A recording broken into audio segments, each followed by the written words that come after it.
গল্পের শুরুতেই আমরা একটা ছোট্ট গ্রাম দেখতে পাই, যে গ্রামে গত 2-3 বছর ধরে খরা চলছিল আর কিছুতেই কোনো বৃষ্টি হচ্ছিল না, যার কারণে গ্রামের চারপাশ শুকিয়ে যায় এবং ভয়ঙ্কর ধরনের পানির অভাব পড়ে।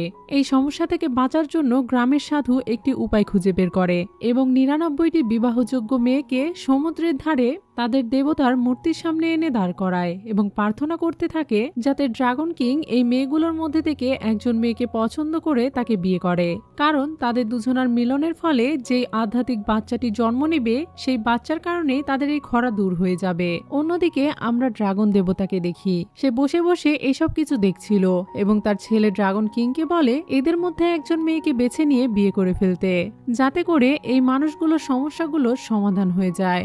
ড্রাগন দেবতা চাইলে তার পাওয়ার দিয়ে এই সব কিছু ঠিক করে ফেলতো, কিন্তু আসলে এই সমস্যাগুলো ড্রাগন কিং এর কারণেই হয়েছিল। কিন্তু এদিকে ড্রাগন কিং অন্য আরেকটা মেয়েকে ভালোবেসে ফেলেছিল। একদিন যখন সে আকাশের উপরে নিজের শক্তির পরীক্ষা দিচ্ছিল, তখনই সে সেই পরীক্ষায় হেরে যায় এবং ভীষণভাবে আহত হয়ে দুনিয়াতে পড়ে যায়। আর তখন সে তার আসল রূপে ছিল, আর পানি থেকে দূরে থাকার কারণে সে ধীরে ধীরে মরে যাচ্ছিল। ঠিক তখনই তাকে বাই দেখতে পায়। বাই তাকে আসল রূপে দেখার পরেও একটুও ভয় পায় না, বরং সে দ্রুত তার কাছে যায় এবং কোনো কিছু না ভেবেই তার জীবন বাঁচানোর জন্য তাকে পানির ভেতরে নিয়ে যায়। আর সেজন্যই ড্রাগন কিং সেই মেয়েটিকে অনেক ভালোবেসে ফেলেছিল আর অনেকদিন থেকেই তাকে ভুলতে পারছিল না, যার কারণে তার মন সবসময় খারাপ থাকতো আর সে সবসময় সেই মেয়েটির জন্য ছটফট করত এবং এই সমস্যার কারণেই দুনিয়াতে এত খরা পড়ে যায়। এদিকে ড্রাগন দেবতা চাইছিল তার ছেলে যেন দ্রুত বিয়ে করে ফেলে, কারণ তার বয়স 10,000 বছরেরও অনেক বেশি হয়ে গিয়েছিল আর সে চাইছিল নাতিপুতির মুখ দেখতে। কিন্তু ড্রাগন কিং এর এই মেয়েগুলোর মধ্যে কাউকেই পছন্দ হয় না আর সে মন খারাপ করে সেখান থেকে চলেই যাচ্ছিল। তখনই তার বাইয়ের দিকে চোখ পড়ে এবং তাকে দেখার সাথে সাথে সে তাকে চিনে ফেলে। এখন ড্রাগন কিং বাইয়ের সাথে দেখা করার জন্য সেখান থেকে দ্রুত বেরিয়ে পড়ে। এদিকে ড্রাগন দেবতা মনে করছিল হয়তোবা তার ছেলের কোনো একটা মেয়েকে পছন্দ হয়ে গিয়েছে, এটা ভেবে সে অনেক খুশি হয়ে গিয়েছিল। পরের সিনে আমরা বাইয়ের বাবাকে দেখতে পাই। সে বাইয়ের উপরে অনেক বেশি রাগারাগি করছিল, কারণ বাই সেই 99 জন মেয়েদের সাথেই ছিল, কিন্তু ড্রাগন কিং কাউকেই পছন্দ করেনি। আর এই সব কিছুর দোষ তার বাবা তার উপরে চাপিয়ে দিচ্ছিল। তার বাবার এত রাগ দেখে বাই তার বাবাকে বলে সেখানে তো আরো মেয়ে ছিল, কিন্তু ড্রাগন কিং কাউকেই পছন্দ করেনি, এখানে আমার কি দোষ। তারা বাবা মেয়ে যখন কথা বলছিল তার মাঝখানেই বাইয়ের সৎ মা কথা বলে ওঠে আর সে তার বাবাকে জানায়, আমি শুনলাম সেই বুড়ো লি বাইকে বিয়ে করতে চায়, সে বাইকে তার 3য় নম্বর বউ বানাতে চায়। যদি আমরা বাইকে তার সাথে বিয়ে দেই তাহলে আমরা যৌতুক হিসাবে অনেকগুলো পানি পাবো। তার এরকম কথা শুনে বাইয়ের বাবার এই আইডিয়াটা অনেক ভালো মনে হয়, কিন্তু বাই অনেকটা ভয় পেয়ে যায় আর সে তার বাবাকে অনুরোধ করতে শুরু করে যাতে সে তার বিয়ে ওই বুড়োর সাথে না দেয়। এরপর সে তার বাবাকে বলে যদি তারা পানির জন্য এতই লোভী হয়ে থাকে তাহলে তার নিজের মেয়ের বিয়ে কেন তার সাথে দিচ্ছে না। তার এরকম কথা শুনে এবার তার সৎ মায়ের তার উপরে অনেক বেশি রাগ হয় আর সে তাকে লাথি মেরে বলে, তোর এত বড় সাহস, তুই আমার মেয়ের ব্যাপারে এসব কথা বলিস। এসব কিছু দেখে সিয়া অনেক খুশি হয়ে যায়। এটাই ছিল বাইয়ের সৎ বোন। সে বাইকে বলে রাত্রেবেলা যখন লাইট অফ হয়ে যায় তখন কে বলতে পারে যে পাশে বুড়ো শুয়ে আছে নাকি একজন ইয়াং, তাই আমার মতে এটাই ভালো হয় যে তুমি চুপচাপ সেই বুড়োর সাথে বিয়ে করে ফেলো। তাদের এ সকল কথা শুনে বাই বারবার তাদেরকে নিষেধ করছিল, কিন্তু তারা কেউই বাইয়ের কোনো কথা শুনে না আর জোর করে তারা সেই বুড়োর হাতে বাইকে তুলে দেয় এবং সেই রাতেই বাইয়ের সাথে সেই বুড়োর বিয়ে হয়ে যায়। এখন বাসর রাতে সেই বুড়ো লোকটি বাইয়ের কাছে আসার চেষ্টা করে, কিন্তু বাই তাকে দেখে ভয় পাচ্ছিল আর বারবার তার কাছ থেকে দূরে থাকার চেষ্টা করছিল। কিন্তু সেই বুড়ো লোকটি তখন বাইকে জানায় এটা করে কোনো লাভ নেই, কারণ আমি তোমাকে ওষুধ খাইয়ে দিয়েছি, যার কারণে তুমি নিজেকে কন্ট্রোল করতে পারবে না আর নিজে নিজে আমার কাছে চলে আসবে। এটা বলেই সেই বুড়ো লোকটি তার কাছে যাওয়ার চেষ্টা করছিল, কিন্তু সঠিক সময়ে ড্রাগন কিং সেখানে চলে আসে এবং তার শক্তি দিয়ে ওই বুড়ো লোকটিকে সেখানেই শেষ করে ফেলে। এরপরে ড্রাগন কিং বাইয়ের কাছে যায়, কিন্তু ততক্ষণে বাইয়ের সেই ওষুধের কাজগুলো শুরু হয়ে গিয়েছিল, যার কারণে বাই নিজে নিজেই তার কাপড় খুলতে শুরু করে এবং ড্রাগন কিংকে তাকে সাহায্য করতে বলে আর নিজে নিজেই তার কাছে যেতে চায়। এসব কিছুর জন্য ড্রাগন কিংও নিজেকে কন্ট্রোল করতে পারে না, যার কারণে তার মাথার শিং বেরিয়ে আসে, কিন্তু এটা দেখার পরেও বাই একটুও ভয় পায় না এবং তার সাথে রাত কাটায়। পরের দিন সকালে যখন বাইয়ের ঘুম ভাঙে তখন সে তার পাশে ড্রাগন কিংকে দেখতে পায়। ড্রাগন কিং এতটাই হ্যান্ডসাম ছিল যে বাই তো তাকে দেখতেই থাকে। তখন ড্রাগন কিং গত রাতের বিষয়ে তাকে এক্সপ্লেন করতেই যাচ্ছিল, বাই তখন তাকে থামিয়ে দেয় আর তাকে বলে গত রাতে যা হয়েছে এসব কিছুই তুমি আমার জীবন বাঁচানোর জন্য করেছো। তখন ড্রাগন কিং তাকে বলে তুমি কি আমাকে চিনতে পেরেছো? কিন্তু বাই তাকে কিছুতেই চিনতে পারছিল না। এটা দেখে ড্রাগন কিং তার আসল রূপে চলে আসে, যেটা দেখে বাই বুঝতে পারে যে সে আসলে কে। তখন ড্রাগন কিং তাকে বলে সে তাকে ভালোবাসে আর সে তার দায়িত্ব পুরোপুরি নিতে চায়। সে বাইকে অনেক দিন ধরে খুঁজছিল কিন্তু কোথাও তাকে খুঁজে পাচ্ছিল না। এদিকে বাইও তাকে অনেক বেশি পছন্দ করে ফেলেছিল, তাই ড্রাগন কিং যখন তাকে বিয়ের জন্য প্রপোজ করে তখন সে সাথে সাথে রাজি হয়ে যায়। তখন ড্রাগন কিং বাইকে বলে সে তাকে পুরো নিয়ম কানুন মেনে বিয়ে করতে চায়, যার কারণে তাকে স্বর্গে ফিরে যেতে হবে। তাই বাই যেন তার জন্য এখানেই অপেক্ষা করে। বাই তার কথা শুনে সবকিছু মেনে নেয় আর সে দ্রুত স্বর্গে রওনা দেয়। আজকে বাই অনেক খুশি ছিল, কিন্তু একটু পরে হঠাৎ করেই তার পেটে তীব্র ব্যথা হতে শুরু করে এবং ধীরে ধীরে তার পেট ফুলে 9 মাসের গর্ভবতী হয়ে যায়। তার পেট থেকে সোনালী রঙের তীব্র আলো বের হচ্ছিল আর সে ব্যথায় ছটফট করছিল। ঠিক তখনই সেখানে বাই পরিবারের সদস্যরা চলে আসে আর তাকে এই অবস্থায় দেখে ফেলে। ক্রিয়া অনুরাগী এবং খেলোয়াড়রা আপনার আবেগকে আসল অর্থে পরিণত করতে প্রস্তুত। মেল হলো সেই জায়গা যেখানে অ্যাকশন। আপনি একজন অভিজ্ঞ হন বা প্রথমবার খেলুন, আপনার গেমটি লেভেল আপ করুন এবং আজই বড় জয় শুরু করুন। আপনার গেমে লেভেল আপ করা এবং জেতা শুরু করা সহজ করে তোলে। খুবই সহজ, কোনো অভিজ্ঞতার প্রয়োজন নেই। ম্যাচের ফলাফল, পরিসংখ্যান, স্কোর আরও অনেক কিছু লাইভ দেখতে পারবেন। ইউপিআই, আইফোন, জিপিআই ইত্যাদি নিরাপদ এবং সুরক্ষিত। এখানে পাচ্ছেন 7 দিনের 24 ঘন্টায় গ্রাহক সহায়তা, সাথেই বোনাস এবং সর্বদা উপহার। এবং আমার প্রোমোকোড ব্যবহার করুন আলো 003 নিবন্ধন করার সময়। মাত্র 100 দিয়ে আপনি 12কে ওয়েলকাম বোনাস আনলক করতে পারবেন। তাই আর দেরি না করে পিন কমেন্ট চেক করুন। বাই তার বাবা মাকে এখানে আসতে দেখে তাদের কাছে সাহায্য চাইতে শুরু করে, কিন্তু তারা তাকে সাহায্য তো করেই না, উল্টো তার বাবা তার কাছে এসে তাকে জোরে একটা চড় মেরে দেয়। তার সৎ বোন তাকে দোষ দিতে শুরু করে এবং তাকে বলে সে হয়তো কোনো দানবের সাথে রাত কাটিয়েছে, সেজন্যই সে এক রাতে 9 মাসের গর্ভবতী হয়ে গিয়েছে। তার সৎ মাও তাকে জিজ্ঞাসা করছিল আমাদেরকে জানাও তুমি কোন দানবের সাথে রাত কাটিয়েছো, কিন্তু বাই তাদেরকে বলে সে কোনো দানবের সাথে রাত কাটায়নি এবং তার পেটের বাচ্চাও কোনো দানবের বাচ্চা নয়। কিন্তু তার এ সকল কথা শুনেও তার বাবা তার পেটে একটা জোরে লাথি মারে, যার কারণে তার পেটের বাচ্চারাও আঘাত পায়। তখন বাই তাদেরকে বোঝানোর চেষ্টা করে যে এটা কোনো দানবের বাচ্চা নয়, বরং এটা যার বাচ্চা সে তাকে ওয়াদা করেছে সে ফিরে আসবে এবং তাকে বিয়ে করে এখান থেকে নিয়ে যাবে। কিন্তু তখনই তার বাবা তার উপরে অনেক বেশি রেগে যায় আর তাকে বলে যে ছেলে তোমার সাথে রাত কাটিয়েছে সে আবার তোমার কাছে কেন ফেরত আসবে। বাইয়ের বাবা তো বাইয়ের উপরে অনেক বেশি রেগেছিল, যার কারণে সে তার সাথে সব রকম সম্পর্ক ভেঙে দেয় এবং তাকে এই বাড়ির দাসী বানিয়ে দেয়, কারণ তার বাবা এই অবস্থায় তাকে কোথাও পাঠাতেও চাচ্ছিল না। অন্যদিকে ড্রাগন কিংকে দেখি, সে এখন স্বর্গে পৌঁছে গিয়েছিল এবং ড্রাগন দেবতাকে সেই মেয়ের ব্যাপারে বলছিল। এরপরে সে বিয়ের জন্য কিছু উপহারও রেডি করতে বলছিল। ঠিক তখনই সে মাথা ঘুরে সেখানে পড়ে যায়। তখন ড্রাগন দেবতা তার কাছে আসে আর দেখেই বুঝতে পারে যে সে আসলে অজ্ঞান হয়ে যায়নি, বরং সে ঘুমিয়ে পড়েছে। আসলে এই ড্রাগন বংশের একটা দোষ ছিল, তারা যখনই প্রথমবারের মতো কোনো মানুষের সাথে সম্পর্ক তৈরি করে তখনই তারা ঘুমিয়ে পড়ে, আর সেজন্যই ড্রাগন কিং 10 দিনের জন্য ঘুমিয়ে পড়েছিল। এখন কথা হলো ড্রাগন কিং এ বিষয়ে কিছুই জানতো না, আর ড্রাগন দেবতাও তাকে এই বিষয়ে বলতে ভুলে গিয়েছিল। সেজন্য সে ড্রাগন কিংকে তার রুমে পাঠিয়ে দেয়। পরের সিনে আমরা সেই গ্রামের দৃশ্য দেখতে পাই। আসলে স্বর্গের 10 দিন এখানকার 10 বছরের সমান, আর এই 10 বছরে এই গ্রামের অবস্থা অনেক বেশি খারাপ হয়ে গিয়েছিল। ড্রাগন কিং ঘুমিয়ে যাওয়ার কারণে তার বাচ্চারাও এখন অনেকটাই দুর্বল হয়ে পড়েছিল, যার কারণে তাদের কাছে বেশি শক্তি না থাকার কারণে তারাও জন্মগ্রহণ করতে পারছিল না। সিচুয়েশন দিন দিন অনেক বেশি খারাপ হয়ে গিয়েছিল বাইয়ের জন্য, কারণ একে তো এই গ্রামের অবস্থা অনেক খারাপ ছিল, তার উপরে 10 বছর ধরে সে এই বাচ্চাদের বহন করে যাচ্ছে। এই গ্রামের মানুষেরা পানির জন্য পাগল হয়ে গিয়েছিল, কারণ এখানে খাওয়ার পানি পর্যন্ত শুকিয়ে গিয়েছিল, এমনকি সেখানকার কুয়ার ভেতরেও পানি ছিল না, যেটা দেখে বাইয়ের বাচ্চারা অনেক কষ্ট পায় এবং তারা দুজন মিলে সিদ্ধান্ত নেয় যে তারা তার মাকে সাহায্য করবে। করবে এবং তাদের ছোটখাটো পাওয়ার দিয়ে সেই কুয়ার ভেতরে পানি আনে, যেটা দেখে তো গ্রামের সবাই অনেক খুশি হয়ে যায় এবং তারা সবাই মিলে বালতিতে পানি ভরার জন্য এগিয়ে যায়। কিন্তু যখনই বাই পানি নিতে যায় তখনই তারা তাকে ধাক্কা মেরে দূরে সরিয়ে দেয় আর তাকে পানি নেওয়ার জন্য আটকায়, কারণ তারা সবাই মনে করত বাই একটা দানবের সাথে রাত কাটিয়েছে আর সে অভিশপ্ত, যার কারণে সে এক রাতে গর্ভবতী হয়ে গেল গত 10 বছরে এই বাচ্চার জন্ম দিতে পারছে না, যার কারণে সেই মহিলাগুলো তাকে ধাক্কা মেরে ফেলে দেয় এবং নিজেরা পানি ভরতে শুরু করে। এখন বাইয়ের কাছে আর কোনো রাস্তা খোলা ছিল না, তাই সে সেখানেই পড়ে পড়ে তাদেরকে তাকিয়ে তাকিয়ে দেখছিল। তার পেটের বাচ্চারাও এসব কিছু দেখে অনেক বেশি কষ্ট পায়, যার কারণে আবারও তারা ম্যাজিক করে এবং সবার কাছে থাকা পানি গায়েব করে দেয়। আর এখন শুধুমাত্র বাইয়ের বালতিতেই পানি ছিল। এটা দেখে বাই তো অনেক খুশি হয়ে যায় আর সে তার বালতি নিয়ে সেখান থেকে চলে যায়। অন্যদিকে স্বর্গে আমরা ড্রাগন কিংকে দেখি 10 দিন পরে তার ঘুম ভেঙে গিয়েছিল, যার কারণে ড্রাগন দেবতা তার সাথে কথা বলতে এসেছিল আর সে ড্রাগন কিংকে জানায় সে 10 দিন ধরে ঘুমাচ্ছে। যেহেতু ড্রাগন কিং কোনো কিছুই জানতো না এ ব্যাপারে, তাই ড্রাগন দেবতা তাকে সবকিছু খুলে বলে।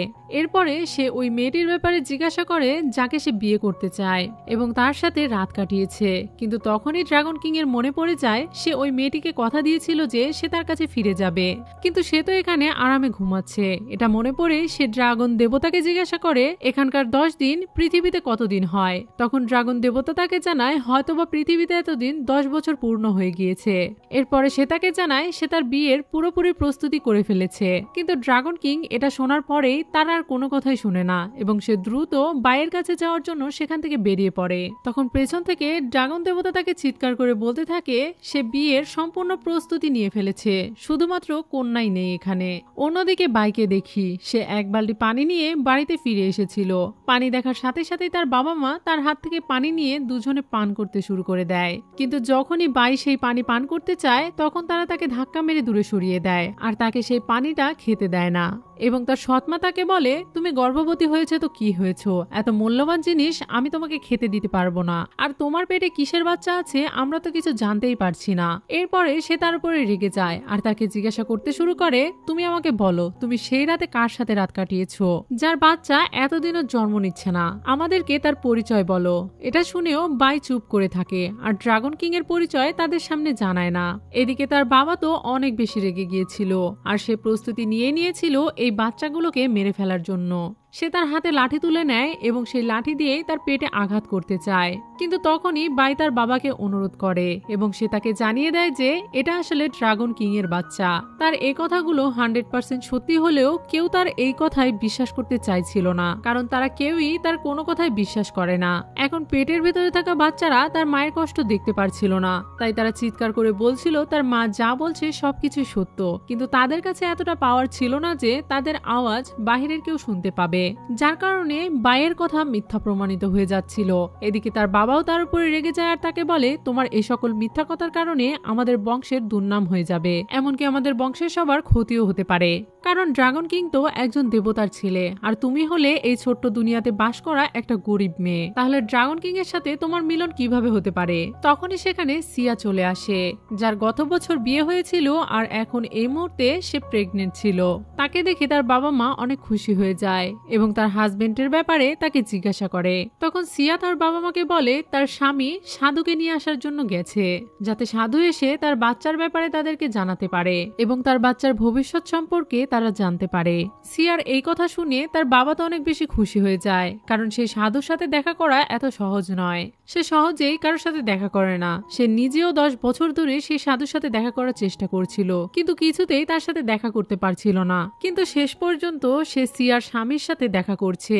এখন সিয়াও তাদের সাথে বড়লোকি ভাব দেখাতে শুরু করে আর একটু পরেই তাদের জন্য আনা উপহারগুলি তাদেরকে দেখায়। সে তাদের জন্য মহামূল্যবান পানি এনেছিল। একসাথে এতগুলো পরিষ্কার পানির বালতি দেখে সিয়ার বাবা মা সহ আশেপাশে সব লোকজন অনেক বেশি খুশি হয়ে যায় এবং খুশি হয়ে প্রতিবেশীরাও তাকে অভিনন্দন জানানোর জন্য ভেতরে চলে আসে। আসলে সিয়ার যে স্বামী ছিল তার কাছেই আসলে পানির কন্ট্রোল ছিল। সিয়ার মা তার মেয়ের বড়লোকি জীবনযাপনকে বাইয়ের সামনে শো অফ করতে শুরু করে এবং বাইকে নিচা দেখাতে শুরু করে। একটু পরে বাইও চেষ্টা করে তাদেরকে সবকিছু বিশ্বাস করানোর জন্য, কিন্তু তারা কেউই তার কোনো কথা বিশ্বাস করতে চাইছিল না। এদিকে তার বাবা তাকে চড় মারে এবং তাকে বলে, তুমি একবারও তোমার মুখ দিয়ে ড্রাগন কিং এর নাম উচ্চারণ করবে না। তখনই সিয়া সামনে এগিয়ে আসে এবং বাইয়ের উপরে দোষ দিয়ে বলতে থাকে, যখন থেকে তুমি প্রেগনেন্ট হয়েছো তখন থেকে এই গ্রামের খরা আরো বেড়ে গিয়েছে, তোমার কারণেই আমরা এই দুর্ভোগের মধ্যে রয়েছি। তখনই সেখানে সে সাধু চলে আসে এবং বাইকে দেখে তার সামনে নত হয়ে যায়, আর সে খুশি হয়ে সবাইকে বলতে থাকে এখানে আধ্যাত্মিক বাচ্চার জন্ম হতে চলেছে, যাদের জন্মের সাথে সাথে এই গ্রামের সকল সমস্যা দূর হয়ে যাবে। সেই সাধু অনেক বেশি খুশি ছিল, কারণ সে বুঝতে পেরেছিল যে বাইয়ের পেটের বাচ্চা আসলে ড্রাগন কিং এর ছিল। সাধু অনেক বেশি খুশি ছিল, আর সে এসব ব্যাপারে চিৎকার করে গ্রামের সবাইকে বলছিল। আর সেই বাচ্চাগুলো পৃথিবীতে আসার আনন্দে তাদেরকে স্বাগতম জানানোর প্রস্তুতি নেওয়ার জন্য সেখান থেকে বেরিয়ে যায়। কিন্তু এখানে সাধু একটা বড় ভুল করে ফেলে। সে যখন বাইয়ের ব্যাপারে সবকিছু বলছিল তখন সে একবারও কাউকে বাইয়ের নাম বলে না, আর বাইয়ের পাশেই সিয়া দাঁড়িয়েছিল, যার কারণে গ্রামে সবাই মনে করে হয়তোবা সাধু সিয়ার ব্যাপারেই তাদেরকে বলছিল। এবং সিয়াও এই বিষয়টার সুযোগ নিয়ে নেয় আর সবার সামনে দাবি করতে শুরু করে সে ঐশ্বরিক বাচ্চাটা তার গর্ভ থেকেই জন্ম নিবে। এরপরে সে তার মায়ের কথা মতো সবাইকে বলে কিছুদিন আগে সে স্বপ্নে দেখেছে ড্রাগন কিংকে, এবং ড্রাগন কিং তাকে স্বপ্নে আশীর্বাদ করেছে যে যেদিন তার বাচ্চা জন্ম নিবে সেদিন এই গ্রামের সকল সমস্যা দূর হয়ে যাবে। যেটা শুনে গ্রামবাসীরা তো অনেক খুশি হয়ে যায়। এরপরে সিয়া তাদের সবাইকে বলে, ড্রাগন কিং আমাকে আরো একটা কথা বলেছে যে কার কারণে আমাদের এই গ্রামে খরা হয়েছে। এরপর সে বাইয়ের দিকে আঙুল দেখায়, এর মানে বাইয়ের কারণেই তাদের এই অবস্থা। সিয়া তাদের সবাইকে বলতে শুরু করে সবকিছুর জন্য দায়ী বাই, কারণ সে একটা দানবের সাথে সম্পর্ক তৈরি করেছে, যার কারণে সে যখনই প্রেগনেন্ট হয়ে যায় তখনই আমাদের দুনিয়াতে খরা আরো বেশি বেড়ে যায়, এবং তার পেটের বাচ্চারা যতদিন জীবিত থাকবে আমরা কখনোই এই বিপদ থেকে মুক্ত হতে পারবো না।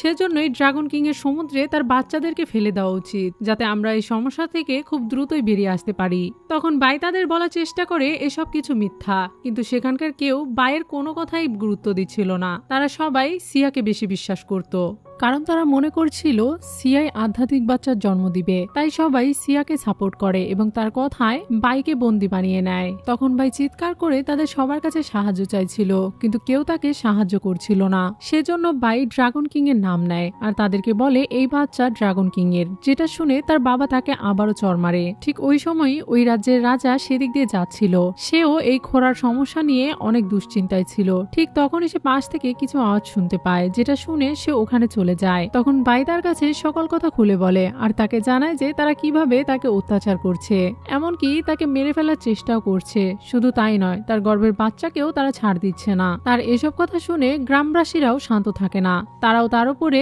একের পর এক অভিযোগ দিতে শুরু করে আর তারা সবাই মিলে তাকে ডিমন বলতে শুরু করে। তখন সিয়াও তাদের সবাইকে বলে আমাদের গ্রামে যে বিপদটা এসেছে সেটা শুধুমাত্র বাইয়ের কারণে এসেছে, কারণ সে একটা ডিমন আর সে একটা দানবের সাথে সম্পর্ক তৈরি করেছে, যার কারণে সে গর্ভবতীও হয়ে গিয়েছে। সে গত 10 বছর ধরে প্রেগনেন্টই আছে আর এখনো পর্যন্ত সে তার বাচ্চার জন্ম দেয়নি, আর এই কারণেই এই গ্রামে এত খরা হচ্ছে। তার এই সকল কথা শুনে এবার মন্ত্রীও অনেক বেশি অবাক হয়ে যায় আর সে রাজাকে বলে তাহলে তো সত্যি সত্যি সে একটা রাক্ষসের জন্ম দিতে চলেছে, আর এটা হলে আমাদের অনেক বড় ক্ষতি হয়ে যাবে। এখন রাজাও সবার কথা শুনে এবং মন্ত্রীর কথা শুনে তাদের সকলের কথা সত্য মনে হয়ে যায়, আর বাইকে সে ডিমন ভাবতে শুরু করে। এই সবকিছু দেখে এবার বাইও নিজের পক্ষে কথা বলতে শুরু করে আর সে রাজাকে বোঝানোর চেষ্টা করে যে তার পেটের বাচ্চা আসলে ড্রাগন কিং এর। কিন্তু রাজাও অন্য সব লোকদের মতো তার কোনো কথায় বিশ্বাস করে না, কারণ সে ছিল একটা সাধারণ মেয়ে আর ড্রাগন কিং এর সাথে তার সম্পর্ক হওয়া তো একদমই অবাস্তব। সেজন্য সে সিয়ার কথায় বিশ্বাস করে নেয় এবং তার বাচ্চাকে মেরে ফেলার জন্য তাকে সমুদ্রের ধারে নিয়ে যায়। সেখানে যাওয়ার পর রাজা সিয়াকে জিজ্ঞাসা করে তুমি যা বলছো সেটা কি সত্যি? এই মেয়ে এবং মেয়ের বাচ্চাটিকে মেরে ফেললে আমাদের সমস্যা কি দূর হয়ে যাবে? তখন সিয়াও ফুল কনফিডেন্টের সাথে এবং অ্যাটিটিউডের সাথে রাজাকে বলতে শুরু করে অবশ্যই আমাদের সব সমস্যা দূর হয়ে যাবে, কারণ আমার পেটের বাচ্চা আধ্যাত্মিক শক্তির সাথে জন্মগ্রহণ করবে, আর সে আমাকে বলে দিয়েছে বাইকে শেষ করে ফেলার পর সাথে সাথে এখানে বৃষ্টি শুরু হয়ে যাবে। তার এরকম কথা শুনে এবার রাজা তার প্রহরীদেরকে আদেশ করে যাতে বাইকে তারা খাঁচা থেকে বের করে আনে। এদিকে বাইয়ের পেটের বাচ্চারাও তার মাকে বাঁচানোর চেষ্টা করছিল, সেজন্য তাদের আধ্যাত্মিক শক্তির দ্বারা বাহিরের পরিবেশ অন্যরকম করে ফেলে এবং আকাশের রঙও বদলে দেয়। আকাশের রং বদলে যেতে দেখে তারা তো অনেক বেশি খুশি হয়ে যায়, কারণ তারা সবাই মনে করছিল যে তাদের গডও হয়তো এটাই চায় যে বাইকে শেষ করে দেওয়া হোক। কিন্তু তখনই আকাশের উপরে আমরা কিছু দেবদূতকে দেখতে পাই। তারা এ সকল কিছু অনুভব করতে পারছিল এবং আকাশ থেকেই বোঝার চেষ্টা করছিল যে আসলে এখানে হচ্ছে কি। তারা উপর থেকেই সবকিছু দেখছিল, কারণ তাদের কাছে কোনো অনুমতি ছিল না যে তারা দুনিয়ার কোনো বিষয়ে দখলদারি করবে। এদিকে সিয়া বাইকে নিজেকে বাঁচানোর জন্য একটা সুযোগ দেয় এবং তাকে বলে, তোমার আমার সামনে নত হতে হবে এবং পুরো মন থেকে আমাকে প্রণাম করতে হবে, যাতে আমার পেটের আধ্যাত্মিক বাচ্চা এটা দেখে খুশি হয়ে যায়, আর আমার বাচ্চা খুশি হলে আমিও তোমাকে ছেড়ে দেব। এটা শুনে বাইয়ের পেটের বাচ্চারা তাকে থামানোর চেষ্টা করে। ওপর থেকে দেবদূতেরাও তাকে থামতে বলছিল, কারণ তারা জানতো যে বাই যদি তার সামনে নত হয় তাহলে দুনিয়াতে ভূমিকম্প শুরু হয়ে যাবে। কিন্তু সিয়া তো এই বিষয়টা বুঝতে পারছিল না, তাই সে তার সামনে তাকে নত হতে বাধ্য করে। এদিকে বায়ও এটা মেনে নেয় যে ঠিক আছে, যদি তোমার সামনে নত হওয়াতে আমার বাচ্চাদের এবং আমার জীবন বেঁচে যায় তাহলে এটা আমি করতে রাজি আছি। এরপরে সে যখন ধীরে ধীরে নত হচ্ছিল ঠিক তখনই আকাশ থেকে শাস্তি আসা শুরু হয়ে যায় এবং পানির ভেতর থেকে ভূমিকম্প উঠতে শুরু করে এবং পানির ভেতরকার যত প্রাণীরা রয়েছে তারাও ছটফট করতে থাকে। আর যখনই বাই পুরোপুরি নত হয়ে যায় ঠিক তখনই ভূমিকম্প এতটাই বেড়ে যায় যে পানির ভেতরে থাকা সমস্ত প্রাণীরা মারা যায় এবং তারা উপরে ভেসে ওঠে। এটা দেখার পরেও সিয়া এসব কিছু বুঝতে পারছিল না এবং সে সবাইকে বলতে শুরু করে যে হয়তো ড্রাগন কিং তাকে ক্ষমা করতে চাইছে না, সেজন্য আমাদেরকে এই বাচ্চাগুলো এবং এই মেয়েটাকে শেষ করে ফেলতে হবে। আর যদি এটা না করি তাহলে আমাদেরকে দৈবিক শাস্তি দেওয়া হবে এবং আমাদের গ্রামও পুরোপুরি ধ্বংস হয়ে যাবে। এটা শোনার পর বাই তাকে বলে, তুমি বলেছিলে যে আমি তোমার সামনে নত হলে তুমি আমাদেরকে ছেড়ে দেবে। এটা শুনে সিয়া তাকে বলে, হয়তো তোমার ভাগ্যটাই এরকম, তাই এখন আমি তোমাকে ছাড়তে পারবো না, কারণ তুমি তোমার পেটে রাক্ষস বাচ্চা নিয়ে ঘোরাঘুরি করছো, যেটা আমাদের সবার জন্য ভয়ঙ্কর। এটা বলেই সে তার হাতে চাবুক নিয়ে বাইয়ের পেটের উপরে চাবুক মারতে শুরু করে, যার কারণে বাইয়ের পেটের বাচ্চারা অনেক কষ্ট পাচ্ছিল এবং তারা নিজেদের শক্তি ব্যবহার করে পেট থেকে বেরিয়ে আসার চেষ্টা করছিল। ওপর থেকে দেবদূতেরাও এসব কিছু দেখছিল এবং তারা এটা দেখে টেনশনে পড়ে গিয়েছিল, কারণ তারা জানতো যদি এই বাচ্চাদের কিছু হয় তাহলে তিনটে দুনিয়া একে একে শেষ হয়ে যাবে। কিন্তু তারা বাইয়ের জন্য কিছুই করতে পারছিল না। এদিকে নিচে বাইয়ের পরে একের পর এক নির্যাতন হতে থাকে, বাইকে অনেক খারাপভাবে মারা হচ্ছিল। আর এরপরে সিয়া বাইয়ের পেটের উপরে পা তুলে দেয়, যার কারণে সেখানে ঘূর্ণিঝড় হতে শুরু করে, এমনকি সমুদ্রের পানিও পেছনের দিকে যেতে শুরু করে এবং বাইয়ের চারিপাশে পানির আকৃতিতে ড্রাগনের ছায়া দেখা যাচ্ছিল। কিন্তু এরপরেও এই মানুষগুলো এখনো বুঝতে পারছিল না, আর এসব কিছু হওয়ার জন্য তারা আবারও বাইকেই দায়ী করছিল এবং তাকে বলছিল, তোমার কারণে পুরো সমুদ্রের পানি শুকিয়ে গেছে, আমাদের তো উচিত তোমার গলা কেটে তোমাকে হত্যা করা, যাতে আমাদের কারোর কোনো সমস্যা না হয়। এটা বলতে বলতেই তারা ওই যন্ত্রটি নিয়ে আসে যেটা দিয়ে তারা বাইয়ের গলা কাটতে পারবে। এরপর তারা জোর করে বাইকে সেখানে নিয়ে যায় এবং তার গলা কাটার চেষ্টা করে। সেই মুহূর্তে বাইয়ের পেটের বাচ্চারা অনেক বেশি রেগে যায়, তারা আর তার মাকে নির্যাতন হতে দেখতে পারছিল না এবং তাদের সমস্ত শক্তি দিয়ে চেষ্টা করছিল তার পেট থেকে বাহিরে বেরিয়ে আসার। এদিকে যখনই সিয়া বাইয়ের গলা কাটতেই যাবে ঠিক তখনই তার পেট থেকে বাচ্চা দুটো বেরিয়ে আসে। তাদের সোনালী উজ্জ্বল রং চারিদিকে ছড়িয়ে পড়ে এবং তারা দুজনেই সেখানকার সবার উপরে অনেক বেশি রেগেছিল। ঠিক তখনই বাইয়ের পেট থেকে লাল কালারের একটা বড় বল বেরিয়ে আসে, যেটা দেখে দেবদূতেরা বুঝতে পারে যে এই লাল বলটা কোনো সাধারণ বল নয়, এর ভেতরে বাইয়ের বাচ্চা রয়েছে যারা নিজে থেকেই পেট থেকে বেরিয়ে এসেছে। এটা দেখে তারা সবাই অনেক খুশি হয়ে যায়, কারণ তারা বুঝতে পারে যে ড্রাগন কিং এর বাচ্চারা এখনো সুরক্ষিত রয়েছে। অন্যদিকে সেই বলের ভেতর থেকে কথার আওয়াজ শুনতে পাওয়া যায়, বাইয়ের বাচ্চারা তার সাথে কথা বলছিল, তারা তাকে বলছিল তারা তার মাকে বাঁচানোর জন্য নিজেরাই পেট থেকে বাহিরে বেরিয়ে এসেছে। এই বাচ্চাদের কথা শুনে আশপাশের সবাই অনেক অবাক হয়ে যায়, কিন্তু বাই অনেক খুশি হয়ে যায়।